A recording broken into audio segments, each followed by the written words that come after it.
দুদকের অভিযান এখনো চলছে কিনা জানাবেন, অনুসন্ধানে কোনো কিছু বেরিয়ে আসলো কিনা, সবশেষ কি তথ্য রয়েছে বিস্তারিত জানাবেন।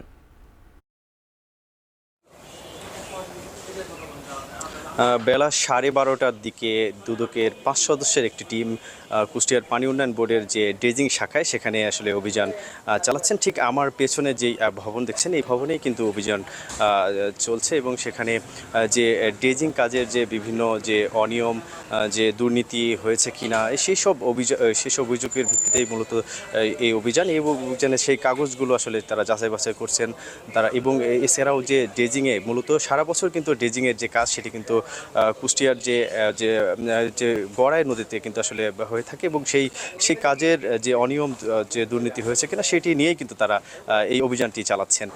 আমি দেখেছি যে 5 সদস্যের যে টিম সেটি আসলে অভিযান এখন সেখানে চালাচ্ছেন। কর্মকর্তা যে এখানকার যে নির্বাহী প্রকৌশলী, ড্রেজিং যে নির্বাহী প্রকৌশলী তিনি না থাকার কারণেই কিন্তু একটু সময় লেগেছে। তারপরে তিনি আসেন এবং তারপরেই এখন ঠিক যে আমার পেছনে যে ভবন সেখানে অভিযানটি চলছে।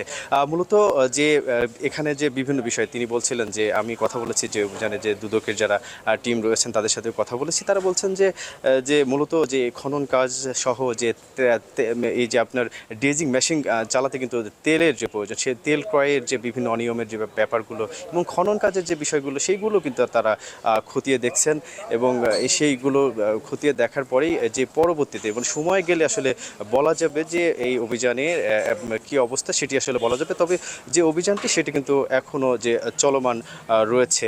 আর একটু বলে রাখি যে এছাড়াও একটু বলে রাখি যে কুষ্টিয়ার তালবাড়ি অভিমুখ থেকে যে কুষ্টিয়ার যে খুকসা প্রায় 30 কিলোমিটার যে নদী, সেই নদী গড়াই নদী, সেই নদীর কিন্তু যে বিভিন্ন সময় যে খনন কাজটি সেটি আসলে হয় এবং সেই খনন কাজে কিন্তু যে শুকনো মৌসুমে আমরা দেখেছি যে এই যে এরকম একটি মৌসুম কিন্তু নদীর যে ধুধু বালিচর আসলে আমরা দেখেছি। কিন্তু এই যে খনন কাজের যে কাজটি সেটি কিন্তু পরিপূর্ণতা না পাওয়ার কারণে কিন্তু এরকম যে যে অবস্থান আসলে আমরা দেখেছি। তবে এই বিষয়গুলো তারা খতিয়ে দেখছেন। এই ছিল আমার কাছে কুষ্টিয়া থেকে। কুষ্টিয়ার পানি উন্নয়ন বোর্ডের দুর্নীতির বিষয়ে দুর্নীতি দমন কমিশনের অভিযান নিয়ে বিস্তারিত জানাচ্ছিলেন মেজবাউদ্দিন পলাশ।